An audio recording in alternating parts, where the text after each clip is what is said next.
Welcome to MO channel. నేను మీ హరికృష్ణ. నమస్తే శ్రీకాంత్. నమస్తే హరికృష్ణ. అయితే ఈ రోజు మనం ఒక ఇంట్రెస్టింగ్ అంశం గురించి మాట్లాడుతున్నాము. మనం ఈ రోజు విశ్వబ్రాహ్మణ్ లేదా విశ్వకర్మల గురించి మాట్లాడుతున్నాము. ఓకే, మనకు తెలుసు, రాబోయే రోజుల్లో మన కాంగ్రెస్ గవర్నమెంట్ బీసీ కులగణన చేయాలనుకుంటుంది. అవును, అది కులగణన, బీసీ కులగణన, అదే ఏదో ఒకటి అయితే చేయాలనుకుంటుంది. అది వాళ్ళు 6 గ్యారంటీల్లో ఇచ్చిర్రు. సో అందువల్ల మనము ఈ బీసీ కులాల గురించి మనము మాట్లాడుతున్నాము. అవును. అయితే ఈ బీసీ కులంలో ఒకటైన విశ్వకర్మ కులం గురించి మనము ఈ రోజు మాట్లాడుతున్నాము. ఓకే, ఈ రోజు ఈ కులం గురించి మొత్తం మనం డిస్కషన్ చేద్దాం. అయితే అలాగే ఈ బీసీలోని అన్ని కులాల గురించి, వాటి ప్రాముఖ్యత గురించి ఒక్కొక్కటిగా మనము మనం ఒక్కొక్కటి చర్చిద్దాం, ముందు మాట్లాడుకుందాం. అయితే ఈ రోజు మనము ఈ బీసీలో ఒకటైన విశ్వకర్మ కులం గురించి మాట్లాడుతున్నాము. అయితే మనకు తెలుసు, ఈ విశ్వకర్మ అంటే ఒకరే అనుకుంటారు, కానీ మన పురాణాల ప్రకారము ఈ విశ్వకర్మ అంటే 3 దేవతలు అన్నమాట. అవును. వారు మొదటగా పరమాత్మ విశ్వకర్మ అంటే 5 ముఖాలు ఉంటాయి, 10 హస్తాలు అంటే చేతులు ఉంటాయి అన్నమాట రూపము. ఈ పరమాత్మ విశ్వకర్మ అయితే ఈ విశ్వకర్మ మనకు ప్రధాన దేవతలకే కనిపిస్తాడు. ఈయన పరమాత్మ విశ్వకర్మ అంటే ఆయన పుట్టుక అనేది లేదు. అంటే ఈ విశ్వానికి ముందు ఉన్నవాడు అన్నమాట ఈ పరమాత్మ విశ్వకర్మ. ఇక రెండో విశ్వకర్మ మనకు భువనపుత్ర విశ్వకర్మ. ఈయనకు ఒక తల, 4 హస్తాలు ఉంటాయి, 4 చేతులు ఉంటాయి. ఈ విశ్వకర్మకు కూడా పుట్టుక లేదు. అవును. అయితే ఇక మూడో విశ్వకర్మ దేవశిల్పి విశ్వకర్మ. ఓకే. ఈయనకు ఒక తల, 2 చేతులు ఉంటాయి. ఈ విశ్వకర్మకి పుట్టుక ఉన్నది. అయితే సూర్యుడు కన్యా రాశిలో ప్రవేశించినప్పుడు అంటే సెప్టెంబర్ 15న ఈ విశ్వకర్మ జయంతిని జరుపుకుంటారు అన్నమాట. మనము ప్రతి సెప్టెంబర్ 15న ఈ విశ్వకర్మ జయంతిని జరుపుకుంటాం. ఓకే. అయితే ఇప్పుడు మనం మాట్లాడే విశ్వకర్మ ఈ బీసీ కులంది ఈ దేవశిల్పి విశ్వకర్మ సంతానం గురించి మనం మాట్లాడుతున్నాం అన్నమాట. Okay okay. అయితే ఇక మనము ఈ దేవశిల్పి విశ్వకర్మ గురించి చెప్పాలంటే మన పురాణాల ప్రకారము ఈ దేవశిల్పి తండ్రి మనకు ప్రభాసుడు, మరియు తల్లి యోగసిద్ధి. ఇక వీరు ఈ దేవశిల్పి మామూలుగా కారణ జన్మ చేత జన్మిస్తాడు అనమాట దేవశిల్పి విశ్వకర్మ. అయితే ఈ ప్రభాసుడు మరియు యోగసిద్ధి గురించి మన పురాణాలలో ఉంది. ఇప్పుడు మాత్రము అంటే మన పురాణాల్లో ఉంటాయి, అంటే వాళ్ళ చరిత్ర, వాళ్ళు ఎవరు అనేది పురాణాల్లో ఉంటది. అయితే మనం ఇప్పుడు మాత్రము మన టాపిక్ విశ్వకర్మ గురించి కాబట్టి ఈ దేవశిల్పి విశ్వకర్మ గురించి తెలుసుకుందాము. అయితే ఈ దేవశిల్పి విశ్వకర్మ అనేది అష్టవసువుల వంశం నుండి వచ్చిన మహర్షి అన్నమాట. ఇతను దేవతలకు, మానవులకు మరియు ఇతడు శిల్ప గురువుగా ఉంటాడు. ఇతనికి మనం ముందు చెప్పినట్లు ఒక శిరస్సు, 2 భుజములు అంటే చేతులు ఉంటాయి, హంస వాహనం ఉంటది. ఇక ఈ విశ్వకర్మకు ఆకృతితో పెళ్లి అవుతుంది అనమాట ఈ విశ్వకర్మకి. అయితే వీరికి సంతానంగా కుమార్తె సంజ్ఞ ఉంటది, మరియు 5 సుప్రసిద్ధ శిల్పకారులు అయినటువంటి కమ్మరి అంటే సూత్రకారుడు,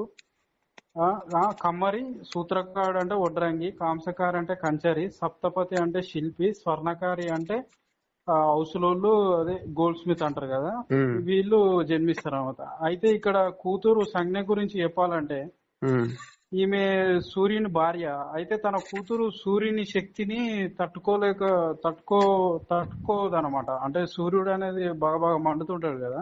అవును.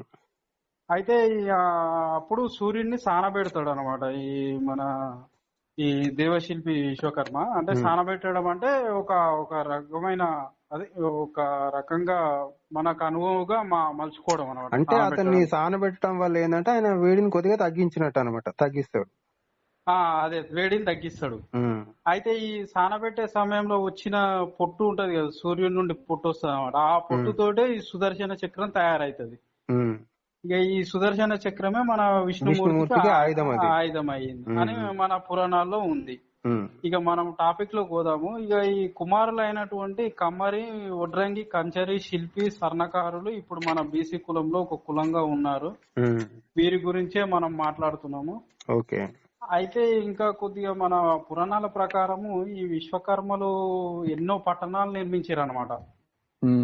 మనకు 4 యుగాలలో కూడా నిర్మించిరు. దేవతల కోసం స్వర్గలోకాన్ని, మళ్ళా త్రేతాయుగంలో అయోధ్యని, శివుని కోసము సువర్ణ లంకను, మళ్ళా ద్వారకనేమో ద్వాపరవంలా, కలియుగంలోమో హస్తినాపురము, ఈ మళ్ళా తర్వాత లక్క భవనము, ఇంద్రప్రస్థము ఇట్లా నిర్మించారు అనమాట ఈ విశ్వకర్మ. ఓకే. అట్లాగే వాస్తు గ్రంథాలను కూడా విశ్వకర్మనే రచించాడు అనమాట. మనం వాస్తు ఇప్పుడు చూస్తారు కదా, ఏ ఇంటికైనా వాస్తు, అది కూడా విశ్వకర్మనే రచించిండు. ఇక మనం విశ్వకర్మ ఇక్కడ మెయిన్ చెప్పాలంటే మనం విశ్వకర్మ జెండా గురించి చెప్పాలి. మన విశ్వకర్మకు జెండా కూడా ఉంటది. ఈ జెండా గురించి చెప్పాలంటే ఈ నీలం రంగు అంటే బ్లూ కలర్ ఆకాశాన్ని సూచిస్తుంది. అదే వాయువు అంటే గాలి అన్నమాట. ఇది గచ్చకాయ రంగును సూచిస్తుంది. తర్వాత గ్రే అగ్ని ఎరుపు రంగును సూచిస్తుంది. అలాగే నీరు తెలుపు రంగును సూచిస్తుంది. అలాగే భూమి పసుపు రంగును చూపిస్తుంది. అలాగే ఓంకారం బంగారపు రంగును చూపిస్తుంది. అదే గోల్డ్ కలర్ ఈ ఓంకారం ని చూపిస్తుంది. అయితే ఈ విశ్వకర్మ జెండా చాలా ఆకర్షణీయంగా ఉంటది అనమాట. అంటే పంచభూతాలను కలిపి ఈ జెండా ఉంటది. అయితే ఈ జెండాను మన విశ్వకర్మలే కాదు, అందరూ ఫ్యాక్టరీలల్లా, కంపెనీలల్లా అందరూ పెట్టుకుంటుంటారు అనమాట జెండా. అదే ఇక మొత్తం పంచభూతాలతోటి కలిసి ఉంటది కదా ఈ విశ్వకర్మ జెండా అనేది. అందుకు ఆ జెండాని శుభసూచకంగా భావిస్తారు. ఓకే. ఇక ఈ విశ్వకర్మలు అయినటువంటి ఈ 5 గురించి అంటే వారి వృత్తుల గురించి మనం ఇప్పుడు తెలుసుకుందాము. అయితే మనకు తెలుసు గోత్రాలు అంటే మన మహర్షుల పేర్లు, మన గోత్రాలు వస్తాయి కదా. ఇప్పుడు ఎవరన్నా మనము గుడికి వెళ్తే మీ గోత్రం అర్చన ఏమంటే గోత్రం ఏందని అడుగుతారు. ఆ గోత్రాలు ఏంటంటే మన పూర్వీకుల మహర్షుల పేర్లు అనమాట అవి. అయితే ఆ పూర్వీకుల మహర్షుల పేర్లు మనం స్మరించుకోవడానికి మనం గోత్రం లాగా భావిస్తాం. అంటే ఆ గోత్రాలతోటి మన పూర్వీకులు ఆ మహర్షులు అన్నమాట అట్లా. అయితే ఈ విశ్వకర్మ గోత్రాలు కూడా ఉన్నాయి. అవి సానగ, సనాతన, అహబూన, ప్రత్న, సుపర్ణ ఈ 5 గోత్రాలు ఉంటాయి అన్నమాట వీళ్ళకి. ఇంకా ఈ విశ్వకర్మల అయినటువంటి మొదటి వారు కమ్మవారి గురించి కమ్మరి అని చెప్తారు. ఇక ఈ కమ్మరి వారి గురించి తెలుసుకుందాము. అయితే వీళ్ళు ఈ 5 పెద్దవారిగా ఉంటారు అనమాట కమ్మరోళ్ళు. అవునవును. ఈ పంచ అంటే 5 వృత్తులలో వీళ్ళు ఫస్ట్ మొట్టమొదటి వృత్తి ఉంటది. అయితే ఈ విశ్వకర్మ 5 ముఖాల్లో మనుముఖముగా సూచిస్తారు అన్నమాట ఈ కమ్మరి వాళ్ళని. వీళ్ళకి మూలాధారం శివుడు ఉంటాడు. గోత్రము సానగ వస్తుంది వీళ్ళకి. ఆ వృత్తి ఏమో అయోశిల్పి అంటే కమ్మరి వృత్తి. అలాగే వీళ్ళని బ్లాక్ స్మిత్ అని మనము ఇంగ్లీష్ లో పిలుస్తారు అనమాట వీళ్ళని. అంటే వీళ్ళు ఇనుముని కనిపెట్టి దాన్ని కరిగించి వస్తువుని తయారు చేస్తారు అనమాట. ఆ ఇనుమునే ఇప్పుడు మనకు ఎన్నో విధాలుగా మనము ప్రతి దానిలో వాడుతున్నాము. అంటే వీళ్ళు ఇనుముతో మనకు మొదట్లో వ్యవసాయానికి కావాల్సిన అంటే నాగలికి కర్ర ఉంటది కదా, నాగలి ఉంటది కానీ నాగలి ముందట కర్ర ఉంటేనే కదా అది మొత్తం దున్నేది. ఆ కర్ర ఇనుముతో తయారు చేస్తారు అనమాట. ఆ కర్రుని అలాగే పారలు, పలుగు, గుణపము, గుడ్డలి, మళ్ళా మన ఎడ్ల బండికి పట్టాలు ఉంటాయి కదా, ఎడ్ల బండి పట్టాలు అనేది తయారు చేసిరు అనమాట. ఇక రాను ఆ ఇనుముని ఇప్పుడు మనము ఈ ట్రాక్టర్లు, బ్రిడ్జిలు, మళ్ళా ఆయుధాలకు ప్రతిదీ ఇనుమును వాడుతున్నాము. అందుకే వీళ్ళని మనము మెటల్ ఇంజనీర్ అని కూడా అంటారు అనమాట. ఈ కమ్మరోళ్ళని మెటల్ ఇంజనీర్లు అంటారు. ఇక 2వ వారు వడ్రంగి లేదా వడ్లోళ్ళు అని పిలుస్తారు వీళ్ళని. లేదు, ఇప్పుడు వీళ్ళు ఒకటి ఏంటంటే ఇప్పుడు ఢిల్లీలోని విరోబా స్తంభమే తయారు చేసి 100 సంవత్సరాలైనా అది ఇప్పుడు ఈ రోజు కూడా తుప్పుపట్టలేదు. ఈ ఇనుము యొక్క స్వచ్ఛత ఈ రోజు కూడా ఎవరు సాధించలేదు అనమాట. అంత బ్రహ్మాండంగా తయారు చేస్తారు అనమాట ఈ కమ్మరోళ్ళు. అవునవును. ఇది ఇక రెండో వారు వడ్రంగి లేదా వడ్లోళ్ళు అని పిలుస్తారు. వీళ్ళు విశ్వకర్మ రెండో ముఖం మాయతో పోలుస్తారు. అవును. అయితే మూలాధారం విష్ణువు ఉంటాడు. గోత్రం సనాతన వస్తుంది వీళ్ళకి. అవును, సనాతన. వీరి వృత్తి దారు శిల్పి, అంటే వడ్రంగి అంటే కార్పెంటర్ అని అంటారు, సూత్రకారుడిగా పిలుస్తారు. అలాగే వీళ్ళని వుడ్ స్మిత్ అంటారు అనమాట. మనం కమరోళ్ళని బ్లాక్ స్మిత్ అంటే ఈ వడ్లోళ్ళని వుడ్ స్మిత్ అని ఇంగ్లీష్ లో పిలుస్తారు. అయితే ఈ వడ్లోళ్ళు లేదా వడ్రంగి మెయిన్ గా కట్టెలతో అంటే కలపతో పనిచేసే వస్తువులను తయారు చేస్తారు అనమాట. ఇక వ్యవసాయానికి కావాల్సిన నాగలి మరియు గొర్రు, అలాగే ఇండ్లు మరియు ఇండ్లకు కావాల్సిన తలుపులు, ద్వారాలు, అంటే మనకంటే ఇప్పుడు ఉంటున్న ఇండ్లేమో కాంక్రీట్ ఇండ్లు కదా, సిమెంట్ ఇట్లా ఉండేది. అయితే మన పూర్వకాలంలో అయితే ఈ ఇండ్లు లేవు, అవన్నీ పెంకిటిండ్లు అన్నమాట. అయితే ఆ ఇండ్లన్నీ ఇప్పుడంటే మేస్తిల్లు అని అంటారు కానీ అప్పుడు ఆ ఇండ్లన్నీ కట్టింది వడ్లోళ్ళే కట్టేది అనమాట, ఈ పెంకిటిండ్లు. ఎందుకంటే ఈ పెంకిటిండ్లు అనేది మనకు తెలుసు, చుట్టూ 4 గోడలు ఉంటాయి. ఇక పైన ఫస్ట్ కట్టెలేసి కట్టెల మీద ఈ పెంకలను వరుస్తారు అనమాట. ఇక అప్పుడు ఇండ్లు కట్టేది మాత్రము ఈ వడ్లోళ్ళే కట్టేది అనమాట, కలపను ఉపయోగించి. అదే ఇండ్లు, తలుపులు, ద్వారాలు, ఇట్లా పీటలు, మంచాలు, కుర్చీలు అన్ని వీళ్ళు తయారు చేస్తారు. అయితే ఇక్కడ ముఖ్యంగా మనం చెప్పాలంటే చక్రం తయారు చేసింది వీళ్ళే. అంటే మనకు చక్రం అంటే ఎడ్ల బండి ఉంటది కదా, ఎడ్ల బండి ఒక చక్రము ఉంటది. అట్లాగే దేవుణ్ణి ఊరేగించే రథాలు మరియు వాటి చక్రాలు కూడా వీళ్ళే తయారు చేస్తారు అనమాట. ఇప్పుడు మనకు అన్ని బండ్లకు చక్రం అంటే రౌండ్ గానే ఉంటది కదా. ఇప్పుడేమో అన్ని చక్రాలు అనేవి రబ్బర్, ఇనుము తోటి ఉపయోగిస్తున్నాం మనం, బండ్లయి, కార్లయి, బస్సులయి, ఇవన్నీ. అప్పుడు వీటికి మూలం ఏంటంటే వాళ్ళు ఎప్పుడో కనుక్కున్నారు, అట్లా చక్రం అనేది ఇట్లా రౌండ్ గా ఉండి ఇట్లా బండికి అనువుగా ఉంటదని చెక్కతోటి తయారు చేసారు అన్నమాట చక్రాన్ని వాళ్ళు. అయితే ఇక వీళ్ళని ఏమంటారు అంటే వుడ్ ఇంజనీర్స్ అని కూడా అంటారు వీళ్ళని. ఇక నెక్స్ట్ మనము మూడో వారు కంచరి అంటే వీళ్ళని కాంసకారులు అంటారు. వీరు విశ్వకర్మ త్వష్టముఖముతో పోలుస్తారు. మూలధానం బ్రహ్మ ఉంటాడు. వీరికి అహబూనస గోత్రం వస్తుంది. అయితే వీరు వృత్తి తామ్ర శిల్పి, కాంసకారి, కంచరిగా పిలుస్తారు. వీరిని బ్రోంజ్ స్మిత్ గా పిలుస్తారు అనమాట ఇంగ్లీష్ లో. ఇక వీరి గురించి చెప్పాలంటే వీళ్ళు ప్రజలకు కావాల్సిన ఇత్తడి, రాగి, కంచు పాత్రలు తయారు చేస్తారు అనమాట. ఈ పాత్రలు ఉగ్గు గిన్నెలు, అంటే పిల్లలకు తినిపించే ఉగ్గు పాత్రలు ఉంటాయి కదా, అంత చిన్న పాత్రల నుండి మొదలు పెడితే గంగాళం వరకు. అంటే ఈ పూర్వంలో మనము వాటర్ స్టోర్ చేసుకోవడానికి గంగాళాలను ఉపయోగించేవారు అనమాట. అవి ఇత్తడి, అవి రాగి ఉంటాయి. మనకు అప్పుడు పూర్వంలో పెళ్లిళ్ళు అయితే కూడా ఈ గంగాళాలు పెట్టేది వాళ్ళకి.